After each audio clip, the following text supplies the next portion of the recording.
Dans un royaume puissant appelé l'Égypte, où les palais brillaient d'or et où le fleuve nourrissait la terre, une peur silencieuse régnait.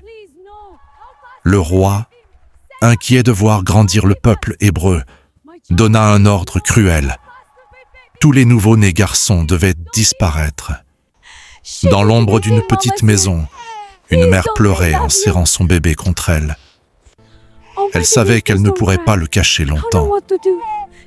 Alors, dans un dernier acte d'amour, elle fabriqua un petit panier, le déposa doucement sur l'eau du fleuve et murmura une prière. « Que Dieu veille sur toi, mon fils. » Le panier glissa lentement sur l'eau brillante sous la lumière du soleil levant. Le destin guida ce frêle berceau jusqu'au palais royal. Une princesse égyptienne découvrit l'enfant et, émue par son regard innocent, décida de l'adopter. Ainsi, le bébé sauvé des eaux grandit comme un prince. Il reçut un nom, Moïse. Les années passèrent. Moïse devint fort, instruit et respecté. Il vivait entouré de richesses, de musique et de festins. Mais au-delà des murs dorés du palais, il observait un autre monde. Des hommes courbés sous le soleil brûlant, des femmes portant de lourdes pierres, des enfants au regard fatigué. Ces esclaves étaient son peuple d'origine, même s'il ne le savait pas encore complètement. Un malaise grandissait dans son cœur. Pourquoi ces gens souffraient-ils alors que lui vivait dans l'abondance? Un jour, il vit un soldat frapper violemment un esclave. J'ai compris, c'est risqué. Quelque chose se brisa en lui. La colère l'emporta et il intervint. Mais ce geste changea sa vie à jamais. Craignant la colère du roi, Moïse dut fuir le palais qu'il avait toujours appelé maison.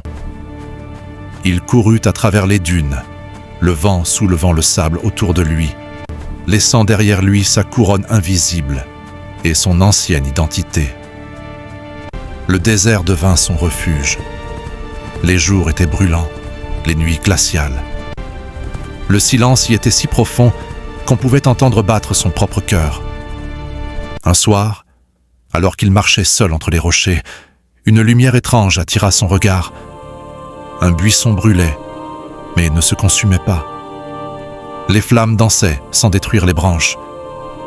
Moïse s'approcha, fasciné. Puis une voix résonna, douce et puissante à la fois. « Moïse, j'ai vu la souffrance de mon peuple.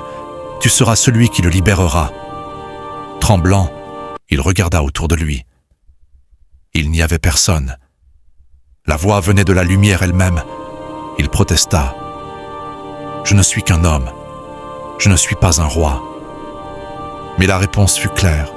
« Tu ne marcheras pas seul. » Rempli de peur, mais aussi d'une force nouvelle, Moïse retourna en Égypte. Le palais lui semblait plus grand qu'avant, mais lui se sentait plus grand intérieurement. Face au roi, il demanda la liberté de son peuple. Le refus fut immédiat. Le pouvoir ne cède jamais facilement. Alors commencèrent des événements extraordinaires. Les eaux se troublèrent, le ciel s'assombrit, la terre trembla. Le royaume tout entier comprit que quelque chose de plus grand que les hommes était à l'œuvre.